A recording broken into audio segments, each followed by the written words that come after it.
another episode of Cannabis Tech Talks. I'm Patricia Miller, Executive Editor with Cannabis and Tech Today. We're here at MJBizCon on site at the PolyScience Summit Research booth. Special thanks to our sponsors, PolyScience. I'm sitting down today with Rob Pero, CEO and founder of the Indigenous Cannabis Industry Association. How's it going, Rob? Thanks for joining us. Thanks for having me, Trish. I'm super overwhelmed and excited to be here. Great. How's the show treating you so far? This is my first MJBizCon. It's everything, a stoner like me wanted to see when I was in high school, and now it's real. And this is a professional environment, and it's super cool. I'm happy to be here. Isn't it strange? I have that constant feeling of like surrealism because I never imagined. There's just so much irony in kind of every conversation when you really think about where we were 20 years ago and where we are now, and still how much catching up there is yet to do. Yeah, well said. So tell our listeners a little bit about the Indigenous Cannabis Industry Association. Yeah, thank you. And we appreciate being here. We are a 501c6 trade association for Indigenous cannabis. That is tribes, that is tribal operators, tribal-owned businesses, that's non-native partners that want to help kind of advance the industry in a good way for us because we need it. From an economic diversification method to a workforce developer, we know that hemp and cannabis are good for us. They bring homeostasis to the earth and ourselves as human beings. And it's a plant medicine that is protected, by treaty rights and sovereignty. So we have all these advantages. The goal of ICIA is to bring some education and some open sourcing to the industry. So are you working nationally? We are sort of internationally. Indigenous is international. We don't really see state lines or, Indigenous communities are kind of all communities. So no real borders, which is great. Yeah. So what kind of challenges did you set out to solve for the communities you're working with? Well, it's a lot of what's in your word. It's technical assistance. For us, it's how do we do this? How can we bring skill sets back to, for me, how can I become a farmer because I was a businessman and I wanted to get into hemp and cannabis. And in Wisconsin, we only have hemp. So that was my first I threw my hat in the ring there. I've been a hemp producer since 2019, and we're still only hemp in Wisconsin. So we're surrounded by all legal states, have yet to go medicinal or rec. But for me, it was, is there a way or an association I can join so that I can level up my skills, have more opportunities? And unfortunately, for the Indigenous community, there was not anything in regards to like a national association. So we created it. Yeah, great call. So what are some projects you're working on currently that you're most excited about? There's different facets to what we do. When tribes join or operators, they're at different levels of business, point of entry. So a lot of it is technical assistance for whatever level or phase of cannabis they're in. Some of it is hemp, and it's hempcrete. The Lower Sioux tribe in Minnesota is doing some really innovative things. They're building hemp homes right now. They're not even moving towards adult use or medicinal because they're very focused on the economic opportunities around hemp. And there's also a lot of federal funding for hemp projects and climate smart commodities like that. So we're being diverse and malleable with what we do as an association because that's how unique our tribes are. They're all so independently different and beautiful and all have different locations and priorities that I think cannabis and hemp can be applicable to because they don't have to do it all. Yeah, I think that's a great point, and I'm excited to see more hemp development, especially in the United States. I think it's an underdeveloped industry here. We still have to do, to me, a wild amount of import for hemp, considering what it could be, I think.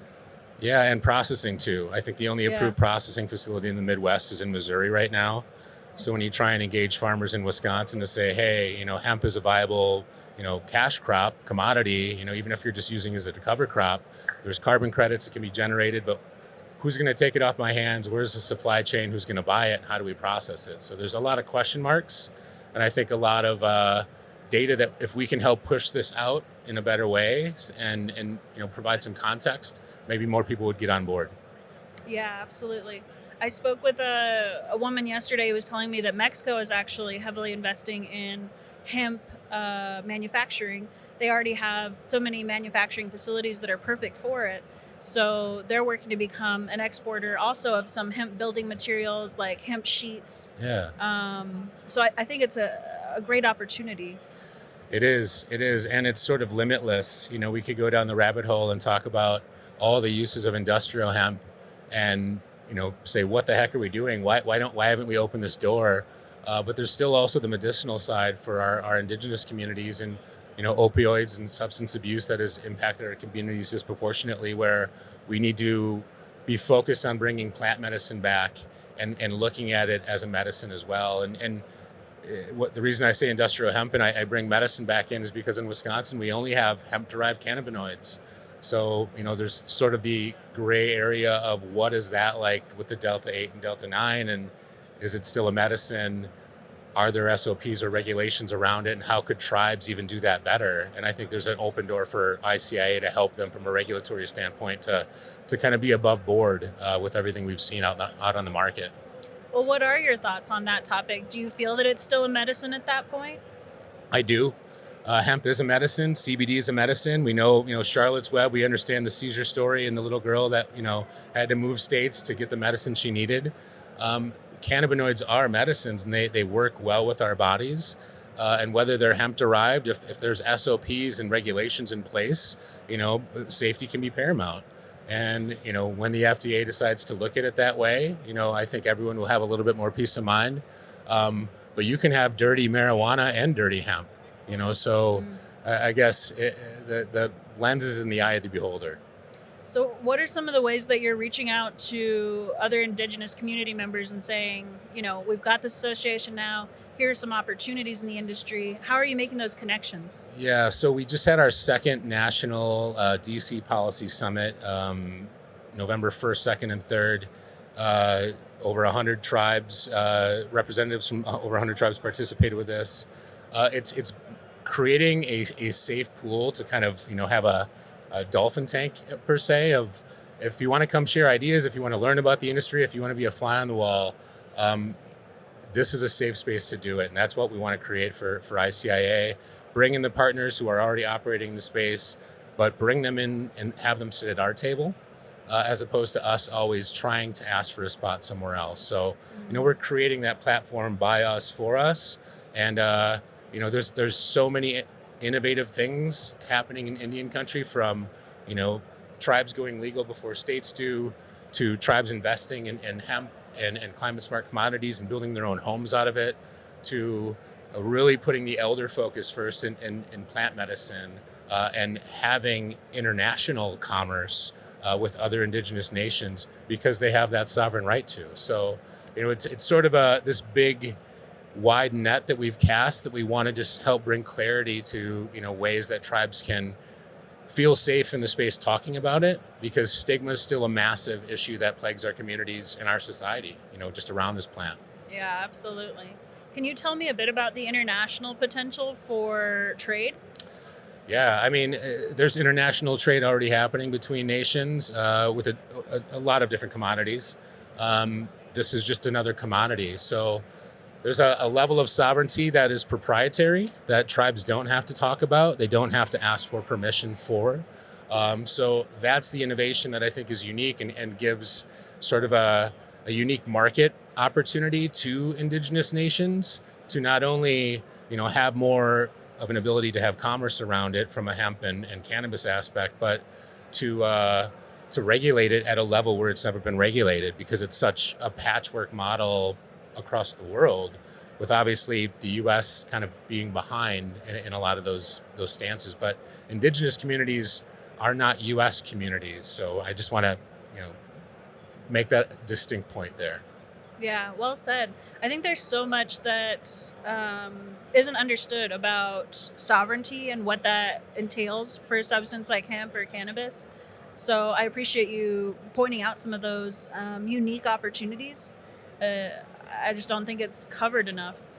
There's a lot of Indian 101 that happens when we do interviews, and we're happy to do it, because I think there's just a lot of awareness about our tribal communities and how unique and complicated they all are.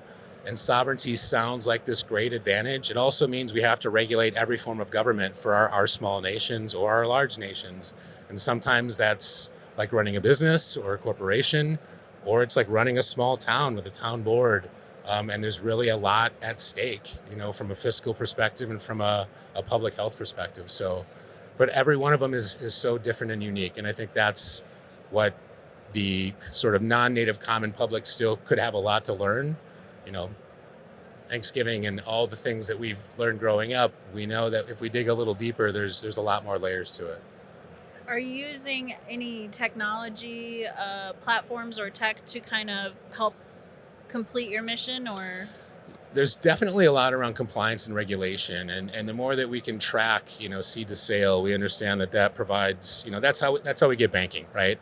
When we can provide the peace of mind of knowing that, it's not money laundering, that, we're taking that seed, watching that from sort of seed to smoke per se, and tracking it along the way. And right now there's innovation in tribal commerce to have sort of not necessarily compacts or agreements, but tribes that are willing to share technology around seed to sale tracking that is sovereign, that is tribal, proprietary owned, and creating sovereign markets. So I think that's really interesting. And if you knew that there was this really sovereign, high level premier market where it was only like the top shelf, I would pay a premium for that. But there's also a tax advantage, because if you go on reservation, you're not going to pay the same tax as you would off. So there's ways that we can put this together to, I think, lead the industry. Yeah, absolutely. So what's on the horizon for ICIA in 2024? Well, our flagship event is our summit. That's our call to action, because there's still a lot of federal lobbying that needs to be done just for, us as a nation. So, our voice is getting louder with that. We have a number of events that we have throughout the year. The National Cannabis Festival, the National Economic Development for Indian Nations, which is NCAID. They have a conference called RES. It's the largest economic development conference for Indian country. We now have a platform there, almost a full day, where we're talking cannabis and hemp, whereas a couple of years ago, this was just not talked about. Okay. Indian gaming is bringing us to the table now to have discussions about certifications, because now casinos are looking at foot traffic and building feasibility around consumption lounges, which only makes sense. It would. We also know that, alcohol is, definitely something that has plagued a lot of our communities, and having alternatives around that for hemp-derived cannabinoids or THC beverages is a viable option there too. So tomorrow we actually have a visit with a company in Nevada. They've invited ICIA out to investigate these sort of innovation alternatives for products in the industry that, would be really good for our communities, to have non-alcoholic, recreational beverages, without the long-term impacts of alcohol. So, things that are in the micro, where we have these tours tomorrow, events that we host, and then regional events as needed, depending upon what communities or regions need. So we don't know just yet, but always looking for other ways that we can share, the word and get support for what we're doing. I think you hit some really crucial points, from housing, building material, to alternatives for consumption. I think I hate to keep using the word potential and opportunity, but it does feel like it really fits a lot of those pegs for some challenges. So I'm glad that you were able to touch on all of that. Yeah, and like I said, we appreciate the platform. We need partners. We need not only vendors that want to come work in Indian country, but want to share skills and help, advance Indian country. And we're willing to leverage groups, around social equity and DEI to do that. Like, put your money where your mouth is, but transfer skills to our communities. Don't just, poach our communities per se. And unfortunately, that has happened historically. So, that's another area where ICIA is, again, cast a wide net of accountability in the industry for at least those who want to work in tribal communities or with tribal operators.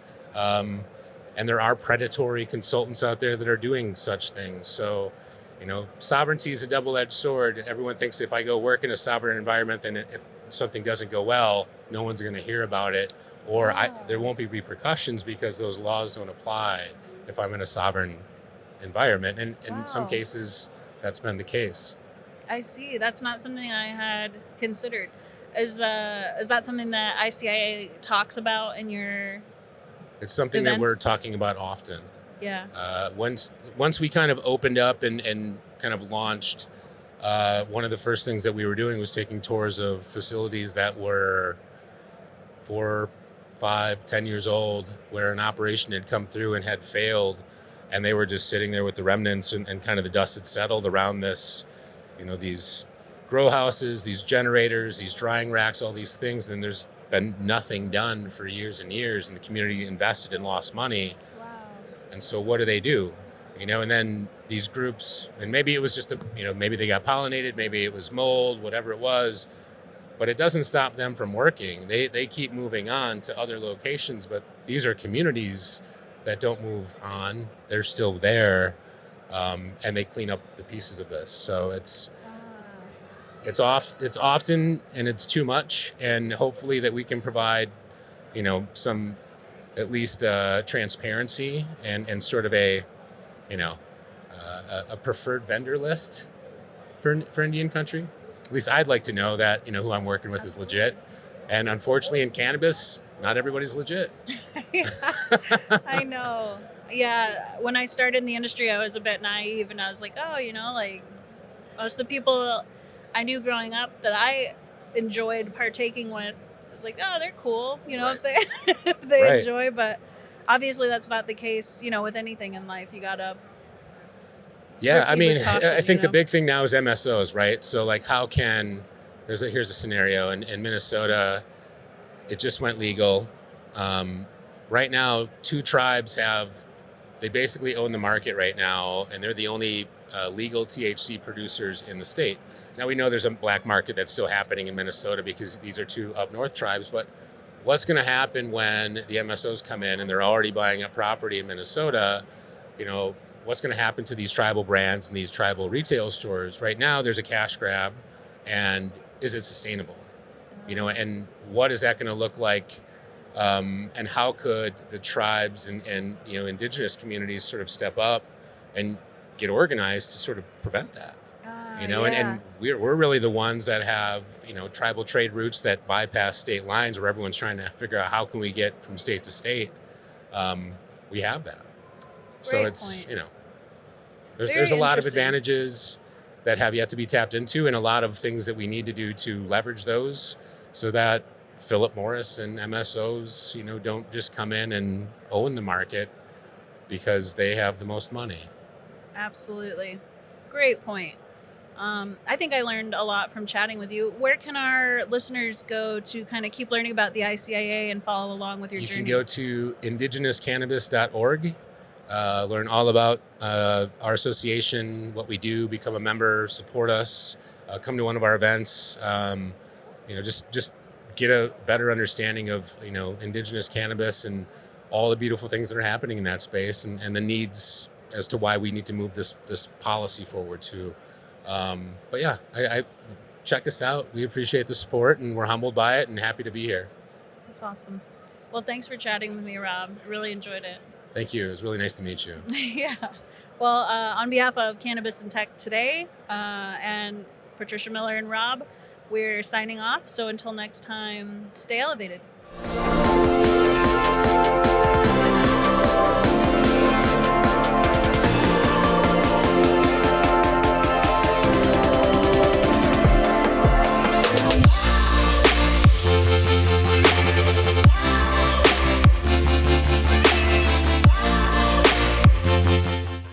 You deserve a choice in your growing media. With VitaWool, you finally have one.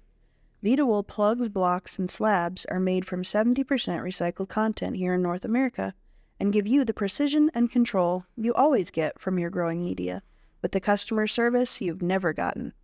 See why more growers are switching to VitaWool.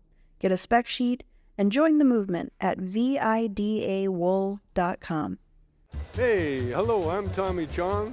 If you want something really nice in your laboratory, buy DuraChill.